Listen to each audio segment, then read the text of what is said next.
Nouveau panorama de l'actualité. Merci à vous tous de nous rejoindre. Bonjour, bienvenue.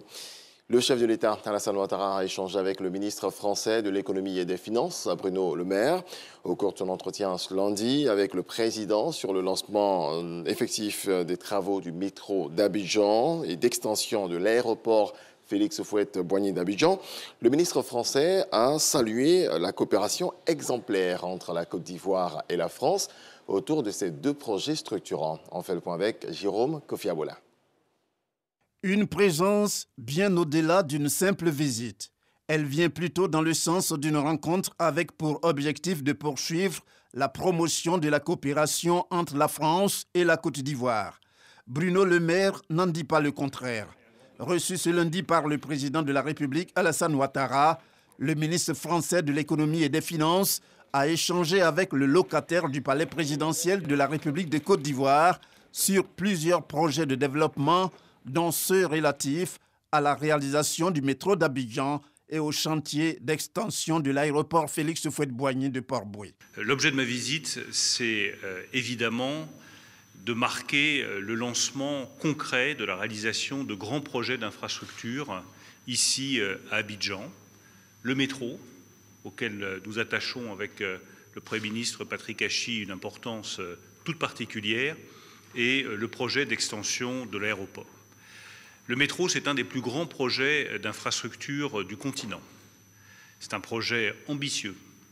C'est un projet social qui va bénéficier à des millions d'habitants d'Abidjan au quotidien et qui va améliorer la vie quotidienne de chacune et de chacun.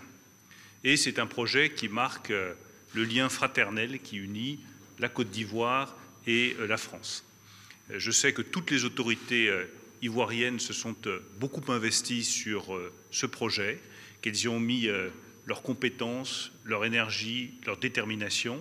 C'est la même chose du côté français et j'y vois la réalisation de grande ampleur que nous voulons porter en matière d'infrastructure, en matière d'amélioration de la vie quotidienne des habitants d'Abidjan. Pour le ministre français, ces grands projets sont le symbole même du succès économique et de la stabilité en Côte d'Ivoire. Toute chose qui, selon lui, prouve que le bateau Ivoire, en ayant pour capitaine le président Alassane Ouattara, est bien dans la bonne direction. On en vient au lancement à coût partagé d'un fonds destiné à soutenir la mise en œuvre du projet de développement des chaînes de valeur vivrières, montant du financement disponible à 135 milliards de francs CFA pour assurer justement une production abondante en vivrier. Le point de l'enseigné Bakayoko.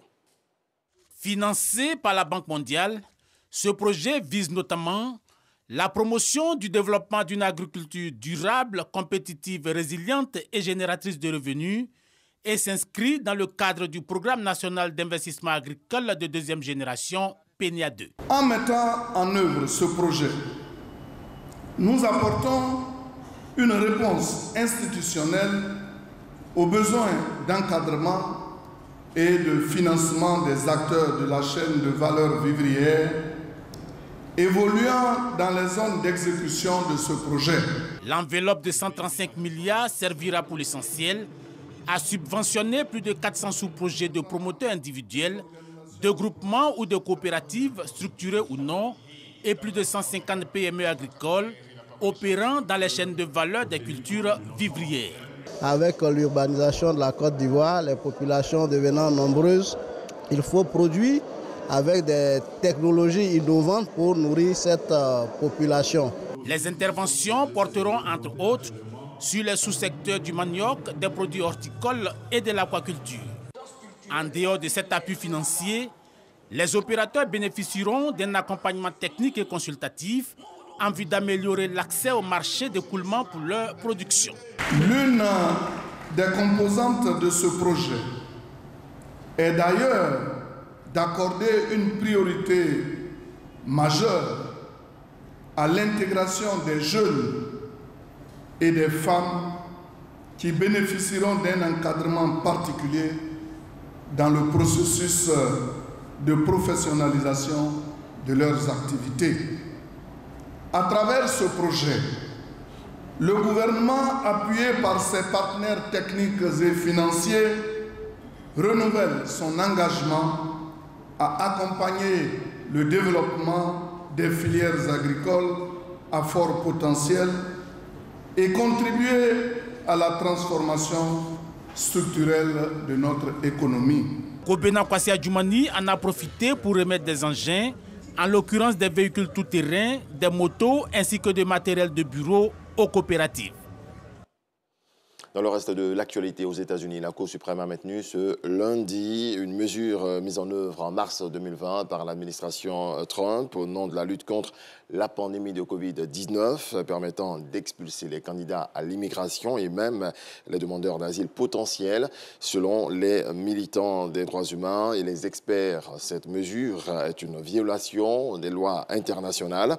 Au total, 557 morts ont été recensés à la frontière avec le Mexique en 2021. Et puis du football, Karim Benzema ne reviendra pas en équipe de France. L'avant-centre du Real Madrid, vainqueur du Ballon d'Or 2022, a annoncé la fin de sa carrière internationale ce lundi 19 décembre 2022. C'est au lendemain de la défaite de la France face à l'Argentine en finale de la Coupe du Monde au Qatar. Fin de ce point de l'actualité, on se retrouve à 7h.